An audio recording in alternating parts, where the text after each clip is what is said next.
Selamat datang di Mata Ojan Channel, jangan lupa like, komen dan subscribe karena subscribe itu gratis. Terima kasih.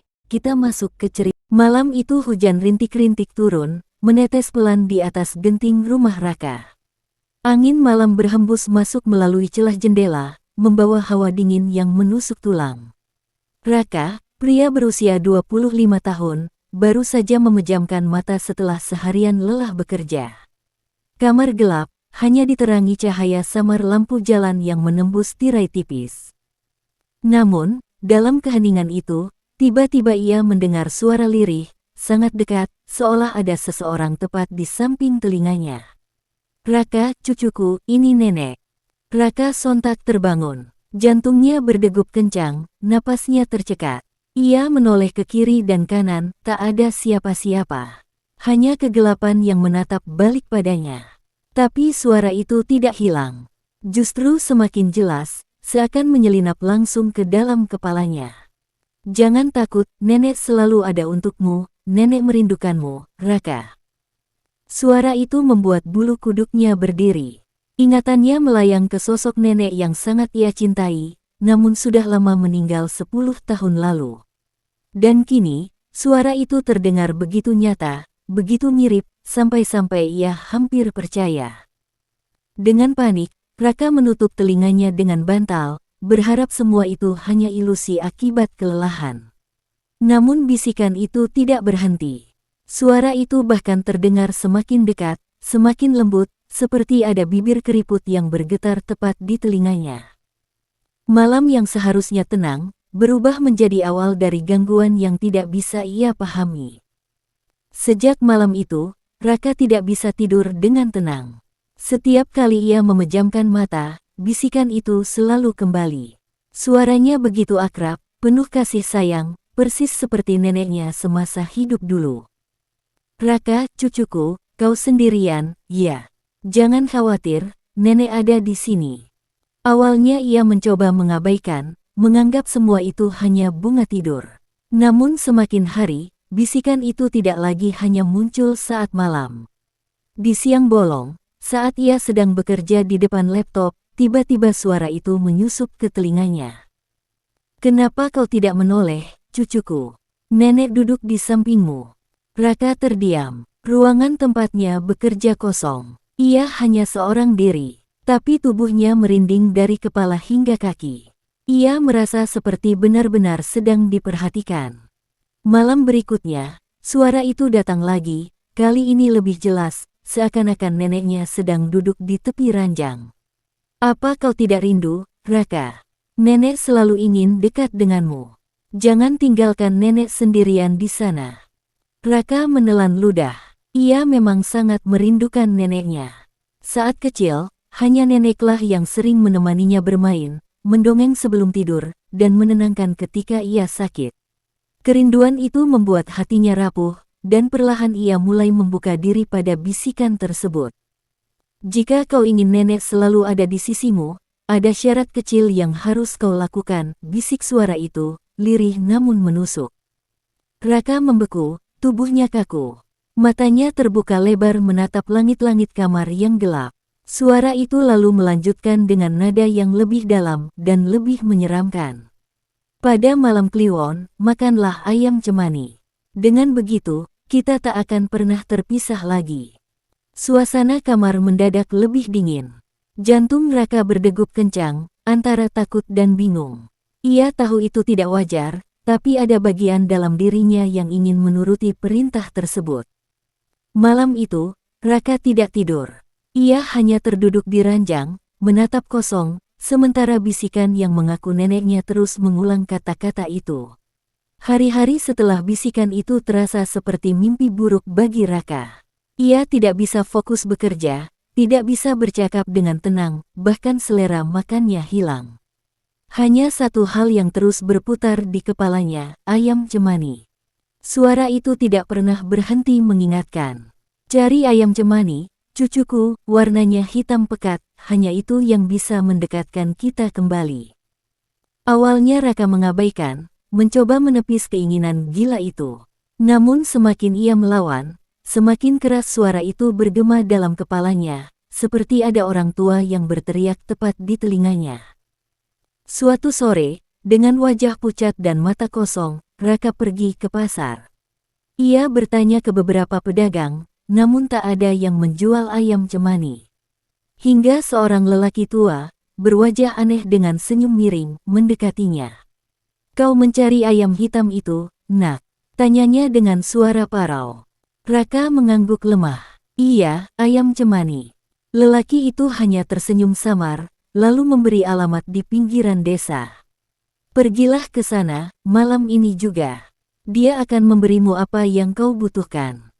Malam Kliwon pun tiba. Dengan tangan gemetar, Raka membawa seekor ayam cemani yang baru saja dibelinya dari rumah lelaki tua itu. Ayam itu berkokok aneh, suara seraknya terdengar seperti erangan manusia, membuat bulu kuduknya berdiri. Saat Raka menaruh ayam itu di kamarnya, suara bisikan kembali datang, kali ini terdengar lebih jelas, seperti langsung berbisik di telinganya.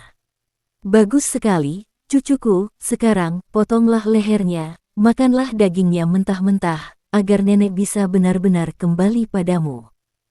Tubuh Raka bergetar hebat, tangannya yang menggenggam pisau penuh keringat dingin. Ia tahu ini gila, ia tahu ini salah. Namun ada kekuatan aneh yang menekan kepalanya, memaksa pikirannya, hingga tubuhnya bergerak meski hatinya menolak. Dengan napas terengah, Raka mengangkat pisau itu. Pisau itu berkilat redup diterangi lampu kamar yang remang. Tangan Raka gemetar saat mendekatkannya ke leher ayam cemani yang ia pegang erat. Ayam itu memberontak, sayapnya mengepak keras, matanya berkilau aneh, seolah tahu apa yang akan terjadi. Bisikan itu semakin mendesak. "Ayo, cucuku, cepatlah. Nenek lapar, nenek haus, potong lehernya." Dengan teriakan tertahan, Raka mengayunkan pisau. Darah hitam kental muncrat membasahi lantai kamar, mengeluarkan bau anyir bercampur amis yang menusuk hidung. Ayam itu meronta sebentar, lalu tubuhnya jatuh lemas, hanya menyisakan gerakan refleks yang menggigilkan.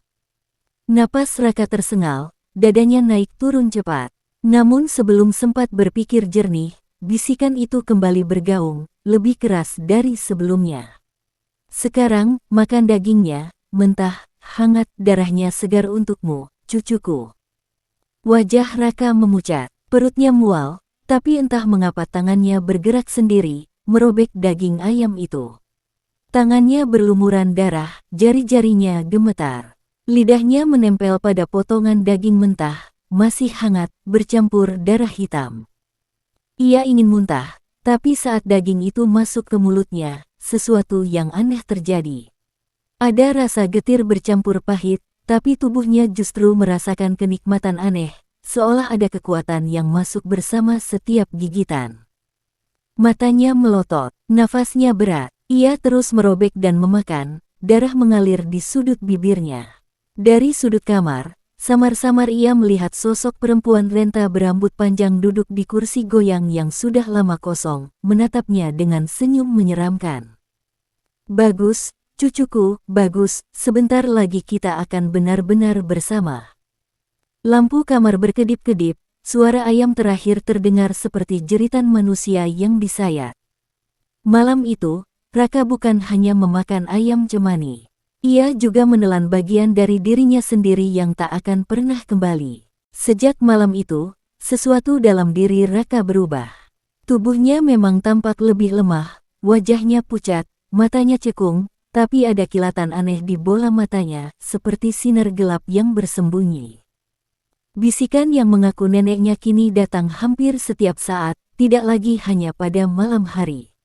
Suara itu membisikkan kalimat-kalimat asing, doa-doa aneh dengan bahasa yang tidak pernah ia kenal.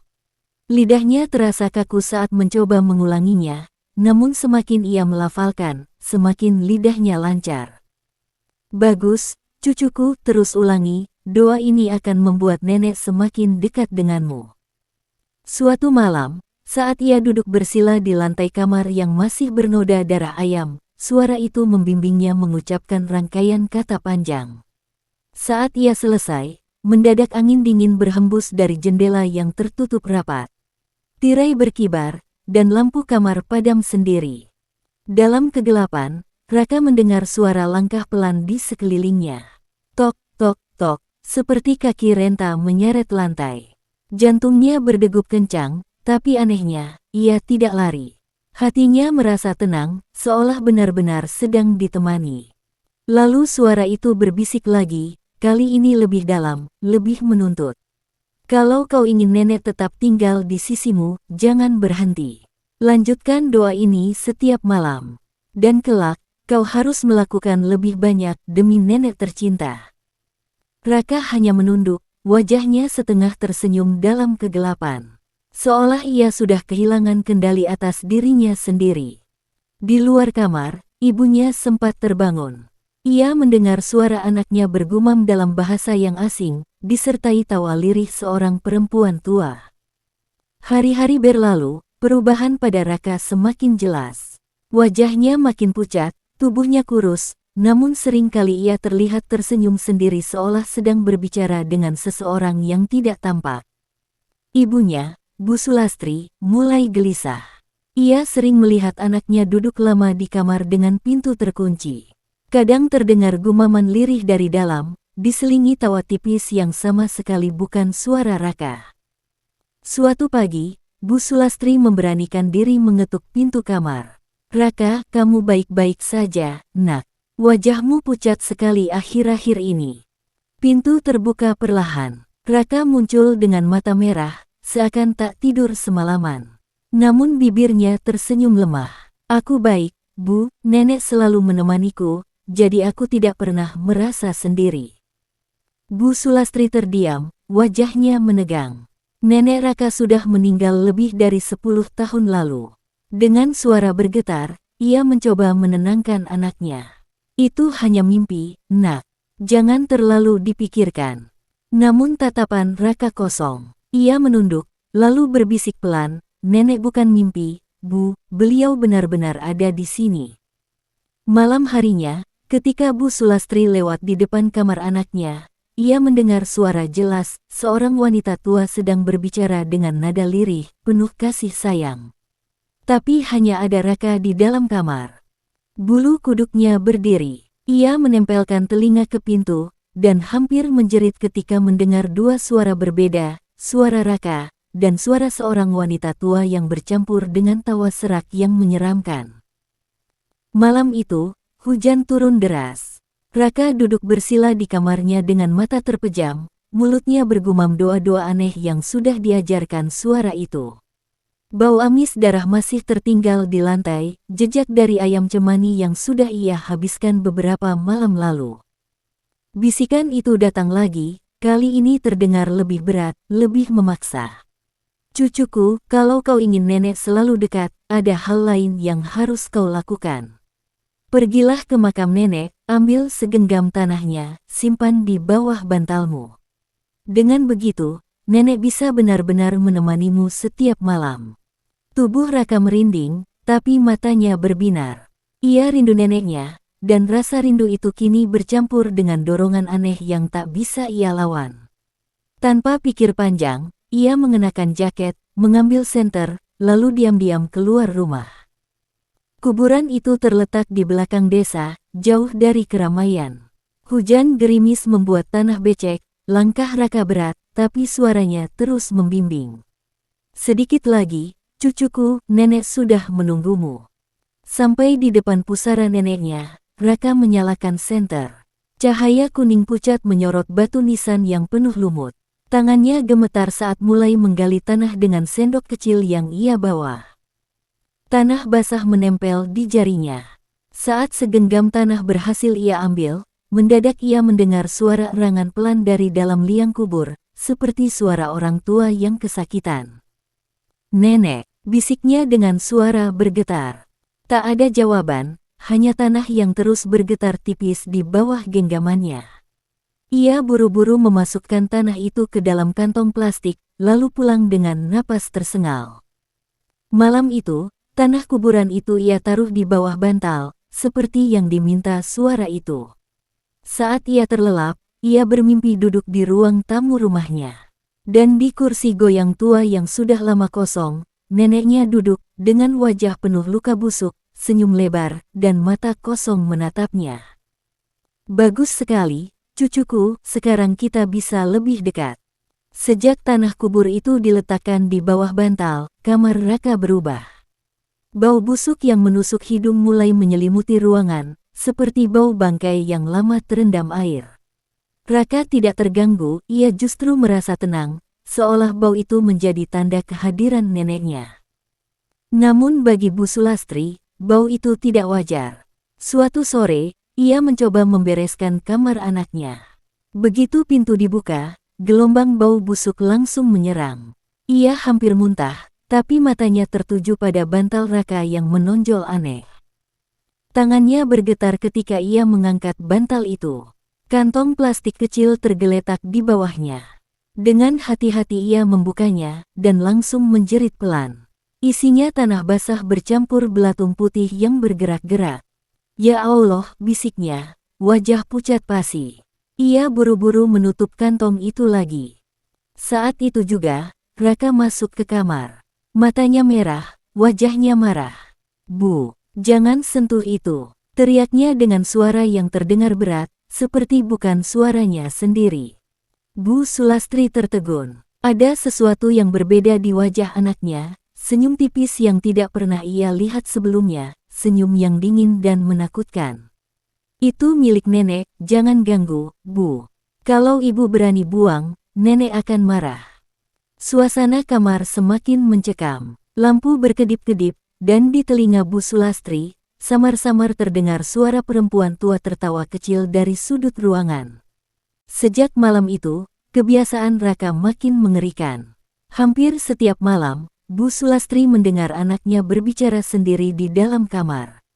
Suaranya lirih, kadang seperti bercakap penuh tawa, kadang terdengar menangis. Awalnya ia kira Raka hanya berhalusinasi. Namun semakin lama ia dengarkan, semakin jelas terdengar bahwa ada dua suara. Suara pertama jelas suara Raka. Tapi suara kedua, suara serak seorang wanita tua, penuh getaran aneh, seperti berasal dari tenggorokan yang dipenuhi lendir.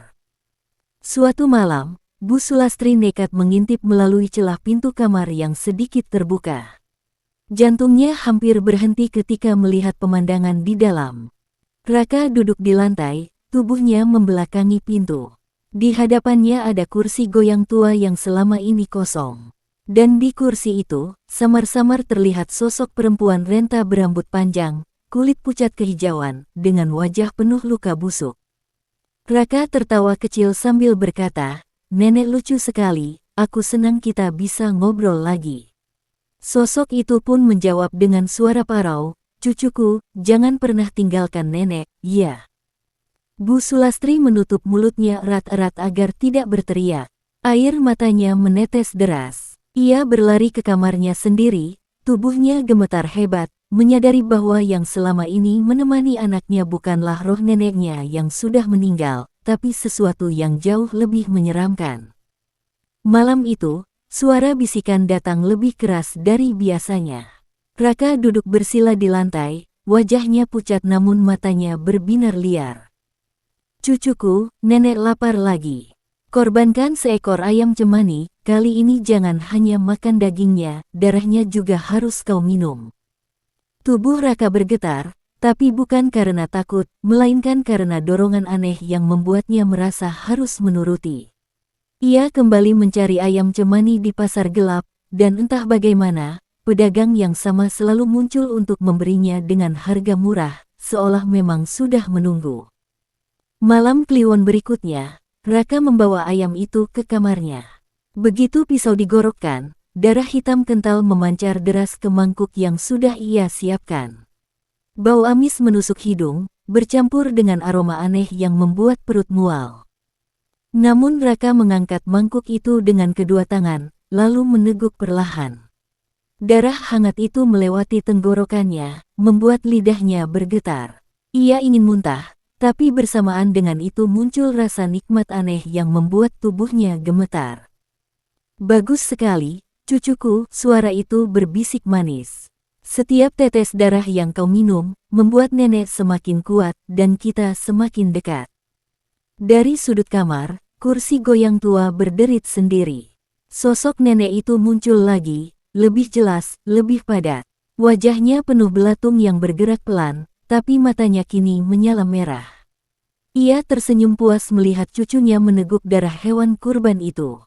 Sementara di kamar sebelah, Bu Sulastri menutup telinganya dengan bantal, berusaha tidak mendengar suara aneh dari kamar anaknya, suara tegukan darah, diselingi tawa serak seorang perempuan tua. Pagi itu, Bu Sulastri memberanikan diri mendekati anaknya. Wajah Raka tampak makin pucat, matanya cekung, bibirnya pecah-pecah dengan noda merah kehitaman yang tak sempat ia bersihkan. Bau amis menyengat masih menempel di bajunya. Dengan hati-hati, Bu Sulastri duduk di sampingnya. "Nak, apa yang sebenarnya kamu lakukan? Kenapa kamu jadi begini?" tanyanya dengan suara bergetar. Raka menoleh perlahan. Tatapan matanya kosong, namun senyum tipis muncul di bibirnya. Suasana mendadak begitu dingin. "Aku tidak sendirian, Bu," jawabnya pelan. "Kamu bicara sama siapa, Nak?" Suara ibunya makin gemetar. Tiba-tiba tubuh Raka menegang.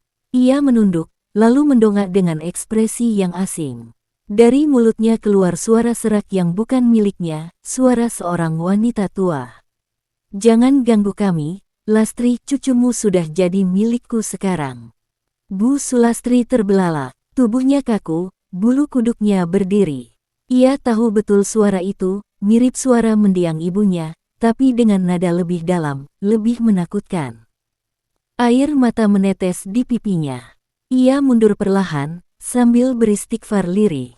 Namun Raka menatapnya tajam, mata merah menyala sesaat, lalu tertawa kecil dengan dua suara sekaligus, suara Raka dan suara wanita tua bercampur menjadi satu. Suasana rumah seketika mencekam, seolah ada makhluk lain yang benar-benar tinggal bersama mereka. Malam itu, Bu Sulastri tidak bisa tidur. Hatinya gelisah memikirkan keadaan anaknya yang semakin tak wajar. Rumah terasa sunyi, hanya suara jangkrik dan desiran angin malam yang terdengar. Namun sekitar tengah malam, ia mendengar sesuatu dari lorong rumah. Suara langkah kaki menyeret, pelan tapi jelas. Srek, srek, srek. Bulu kuduknya berdiri. Dengan napas tercekat, ia menajamkan telinga. Langkah itu semakin dekat, menuju kamarnya. Lalu berhenti tepat di depan pintu. Bu Sulastri terdiam kaku. Itu bukan suara Raka. Suara itu lirih, serak, persis suara ibunya yang sudah lama meninggal. "Bu, buka pintunya, ini Mbah." Tubuhnya gemetar hebat. Ia menutup mulut dengan tangan, mencoba menahan teriak. Air matanya mengalir deras, antara rindu dan takut. Suara itu terdengar lagi, kali ini lebih keras, menekan. "Lastri, kau tidak kangen ibumu? Bukalah." Pintu kamarnya bergetar perlahan, seperti ada yang mencoba membukanya dari luar. Bau busuk tiba-tiba memenuhi udara, menusuk hidung, membuat perutnya mual. Dengan hati yang berdebar, Bu Sulastri memberanikan diri melirik ke bawah pintu. Matanya hampir melompat dari tengkorak ketika ia melihat sepasang kaki keriput penuh luka busuk, dengan kuku panjang menghitam, berdiri tepat di depan kamarnya. Hujan deras mengguyur malam itu. Petir sesekali menyambar, membuat langit seakan terbelah. Bu Sulastri terbangun oleh suara aneh dari luar rumah, suara cekikikan parau bercampur dengan erangan ayam. Dengan langkah gemetar, ia menyingkap tirai jendela. Pandangannya langsung membeku. Di halaman rumah, di bawah guyuran hujan, Raka sedang duduk jongkok. Bajunya basah kuyup, wajahnya pucat namun matanya menyala liar. Di hadapannya, seekor ayam cemani masih menggeliat, tubuhnya berdarah. Raka merobek daging ayam itu dengan tangan kosong, lalu melahapnya mentah-mentah sambil tertawa. Darah hitam bercampur air hujan mengalir di dagunya. Bu Sulastri menutup mulutnya, menahan jeritan. Tapi kengerian belum selesai. Tepat di belakang Raka, berdiri sosok perempuan renta berambut panjang, dengan wajah busuk penuh luka. Matanya kosong, namun bibirnya tersenyum lebar, memperlihatkan gigi hitam keropos. Sosok itu meletakkan tangannya yang keriput di bahu Raka. Dan yang membuat Bu Sulastri hampir pingsan, tangan itu tembus ke tubuh anaknya, seolah sedang merasuki. Raka berhenti makan sejenak, lalu menoleh ke arah jendela tempat ibunya mengintip. Senyum menyeramkan muncul di wajahnya. Saat mulutnya terbuka, terdengar suara dua orang sekaligus, suara Raka dan suara neneknya bercampur. "Lastri, lihat cucumu, dia sudah jadi milikku." Keesokan paginya, Bu Sulastri tak lagi sanggup menahan rasa takut dan putus asa. Semalaman ia menangis, tubuhnya lemas, pikirannya kacau melihat anaknya berubah menjadi sosok yang tak lagi ia kenali. Ia memberanikan diri pergi ke rumah seorang ustadz yang cukup disegani di kampung, Ustadz Hamdan. Dengan suara bergetar, ia menceritakan semua kejadian, bisikan yang mengaku sebagai nenek, ayam cemani, hingga kejadian mengerikan di halaman rumah tadi malam. Ustadz Hamdan mendengarkan dengan seksama, wajahnya semakin serius. "Bu Sulastri," ucapnya tenang, "ini bukan sekadar gangguan biasa. Anak ibu sudah masuk dalam ikatan gaib yang sangat kuat. Makhluk itu menggunakan wujud mendiang ibu Anda agar lebih mudah menipu dan mengikat hati Raka." Air mata Bu Sulastri semakin deras. "Apa anak saya masih bisa diselamatkan, Ustadz?" Ustadz Hamdan mengangguk perlahan. "Bisa, tapi makhluk itu tidak akan tinggal diam. Ia sudah diberi makan, sudah diberi tempat. Semakin lama, semakin sulit menariknya pergi." Sore itu juga, Ustadz Hamdan bersedia datang ke rumah. Begitu memasuki halaman, ia langsung merasakan hawa panas menusuk yang tidak wajar, meski cuaca sedang mendung. Di dalam rumah, bau busuk samar masih tercium, seolah ada bangkai tersembunyi. "Bismillah, malam ini kita mulai," ucapnya mantap. "Tapi ibu harus kuat, yang akan kita hadapi bukan hanya jin biasa, melainkan makhluk yang sudah menipu dengan wajah keluarga." Bu Sulastri menggenggam tangannya erat, tubuhnya gemetar, bersiap menghadapi malam yang mungkin paling menyeramkan dalam hidupnya. Malam itu, rumah Bu Sulastri terasa jauh lebih gelap dari biasanya.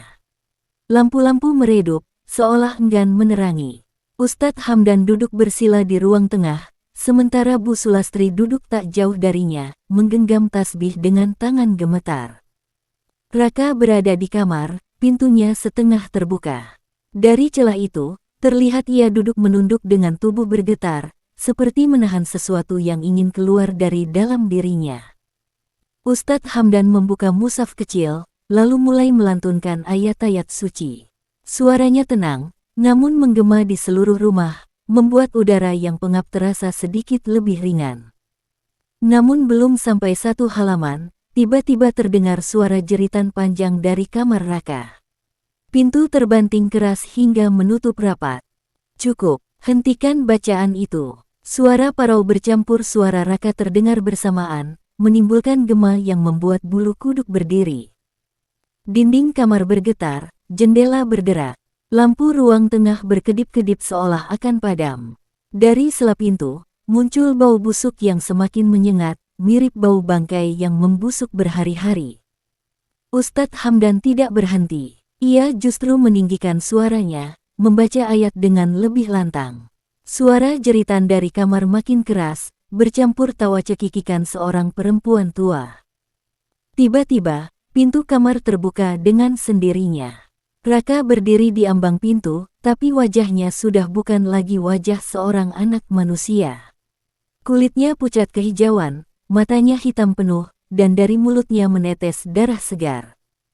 "Dia milikku, Hamdan, jangan ikut campur," ucapnya dengan suara dua lapis. Bu Sulastri menjerit, hampir pingsan, sementara Ustadz Hamdan menatap tajam, terus melantunkan ayat-ayat dengan penuh keyakinan. Malam itu, pertempuran gaib pun benar-benar dimulai. Tubuh Raka tiba-tiba terhempas ke dinding, namun ia bangkit lagi dengan kekuatan yang bukan miliknya. Matanya membelalak hitam pekat, urat-urat di wajahnya menonjol, dan tawa menyeramkan keluar dari mulutnya. "Hamdan, kau kira ayat-ayat itu bisa mengusirku?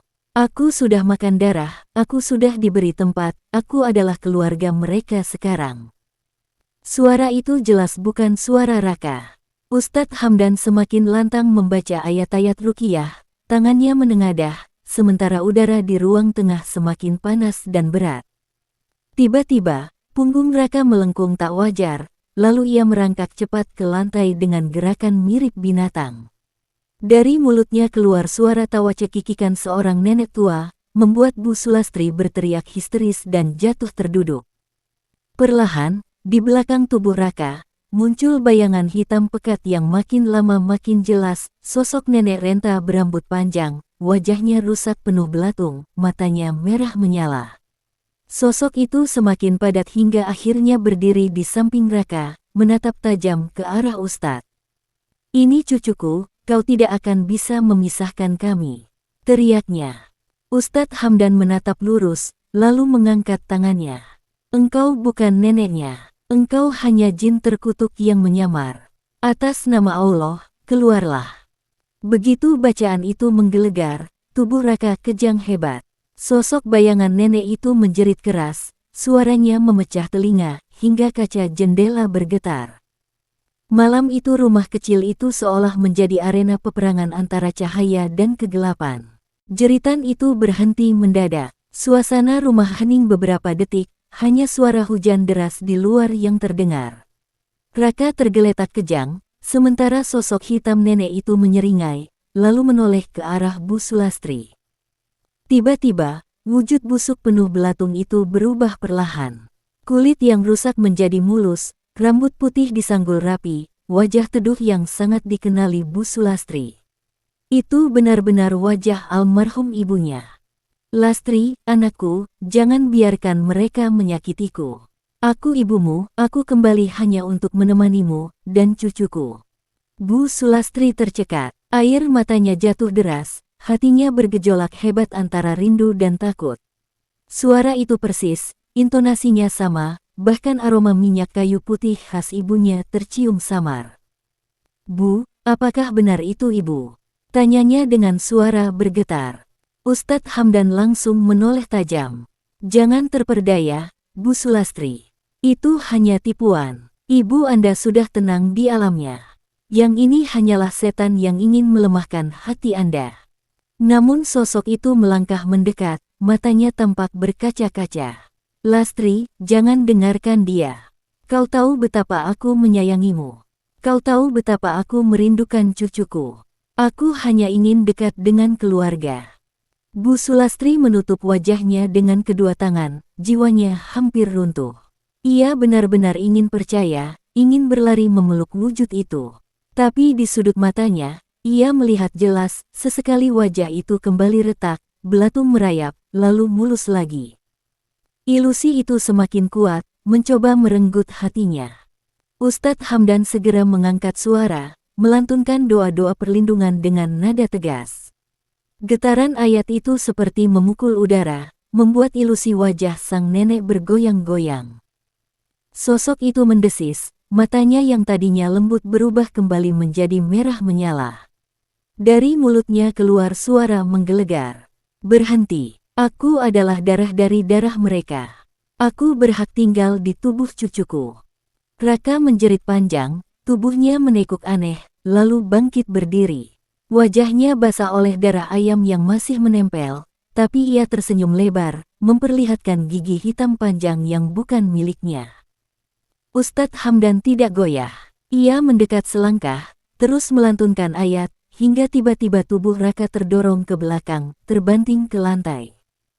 Seketika itu juga, rumah bergetar. Dinding-dinding memunculkan noda hitam seperti lumut yang menjalar cepat. Dari atap terdengar suara cakar-cakaran, seperti binatang liar yang berlari di atas genteng. Lalu muncul sesuatu dari bayangan di sudut ruangan. Tangan-tangan hitam panjang merayap di lantai, berusaha meraih kaki Bu Sulastri. Ia menjerit dan menarik kakinya ke atas kursi, hampir pingsan karena ngeri. Makhluk itu kini memperlihatkan wujud lebih besar, tubuh renta neneknya melebar, kulitnya terkelupas hingga terlihat daging hitam basah di bawahnya. Bau busuk makin menusuk, membuat perut mual. "Hamdan, kau melawan sia-sia. Aku sudah tertanam di darah keluarga ini. Kalau aku diusir, cucumu akan mati bersamaku. Ustadz Hamdan mengusap wajahnya, lalu menatap tajam ke arah sosok menyeramkan yang masih menempel pada tubuh Raka. Suaranya lantang, penuh keyakinan. Demi Allah yang Maha Hidup, engkau tidak punya hak atas tubuh anak ini. Ikatanmu hanya tipu daya, dan dengan izinnya aku akan memutusnya malam ini. Ia menempelkan telapak tangannya ke dahi Raka, membaca ayat-ayat dengan suara yang semakin keras. Tubuh Raka langsung bergetar hebat, matanya mendelik hingga hanya terlihat putihnya saja. Dari mulutnya keluar busa bercampur darah. Sosok nenek itu menjerit panjang, menggema ke seluruh rumah. Suara itu begitu mengerikan, seakan-akan datang dari dalam bumi. Dinding rumah bergetar, kaca jendela retak, lampu padam seketika, menyisakan hanya cahaya redup dari pelita kecil.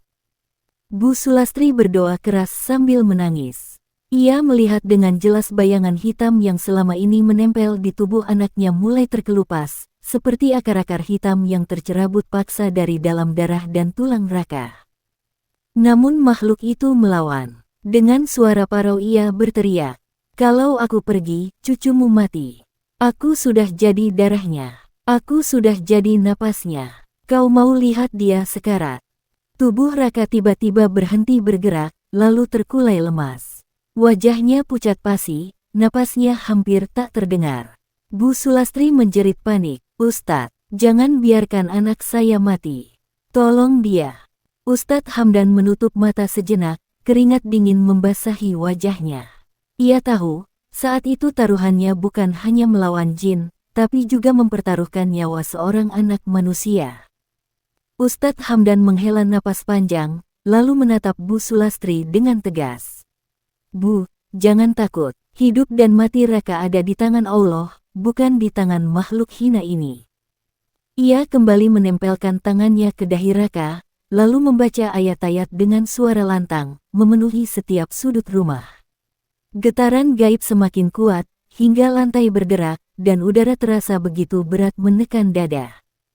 Sosok nenek itu meraung, tubuhnya mengembang besar seperti bayangan hitam yang hendak menelan seluruh ruangan. Wajahnya berubah-ubah, kadang nenek renta, kadang perempuan cantik muda, kadang makhluk menyerupai hewan dengan rahang panjang. "Berhenti, aku adalah darahnya. Kalau aku keluar, dia ikut bersamaku." Namun Ustadz Hamdan tidak goyah. Ia menempelkan mushaf ke dada Raka, membaca doa terakhir dengan penuh kekuatan.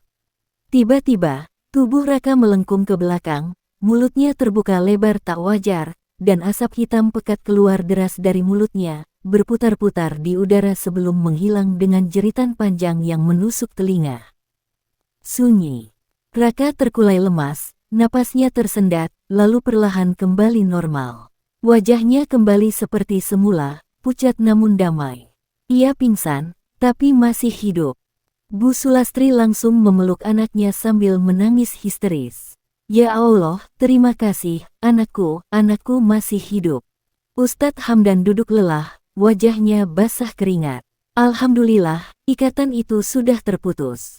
Tapi ingat, Bu, makhluk itu akan mencoba kembali, jika Raka tidak dijaga dengan ibadah dan doa. Jangan pernah lagi biarkan hatinya kosong." Di luar, hujan mulai reda. Namun dari kejauhan, samar-samar terdengar suara cekikikan lirih yang hilang ditelan angin malam. Seolah makhluk itu belum benar-benar lenyap, hanya menunggu celah lain untuk kembali. Hari-hari setelah kejadian itu berjalan penuh kewaspadaan. Raka lebih banyak tidur, tubuhnya lemah, seolah habis kehilangan energi yang sangat besar. Ustadz Hamdan berulang kali datang, membimbingnya dengan doa, zikir, dan nasihat agar hatinya tak lagi kosong. Bu Sulastri selalu menemani anaknya. Ia tidak pernah meninggalkan Raka sendirian, apalagi saat malam tiba. Setiap sudut rumah dipenuhi bacaan ayat suci, berharap tak ada lagi ruang bagi kegelapan untuk menyusup. Raka perlahan sembuh. Meski bayangan wajah neneknya yang menyeramkan masih kerap muncul dalam mimpi buruk, setiap kali ia terbangun dengan keringat dingin, ibunya segera menggenggam tangannya, mengingatkan bahwa semua itu hanyalah tipuan. Namun di suatu malam kliwon, saat angin bertiup kencang dan pohon bambu bergesek menimbulkan suara menyeramkan, Raka terbangun. Dari balik tirai jendela, ia mendengar suara lirih yang sangat dikenalnya. "Cucuku, nenek kangen." Suara itu hanya sekali, samar, lalu hilang di telan malam. Raka memejamkan mata, menahan air mata, lalu merapatkan diri ke tubuh ibunya yang sedang tertidur. Ia tahu, pertempuran itu belum selesai. Yang bisa ia lakukan hanyalah memperkuat hati, agar bisikan itu tak lagi menemukan celah. Selesai. Terima kasih telah mendengarkan hingga akhir, sampai jumpa lagi.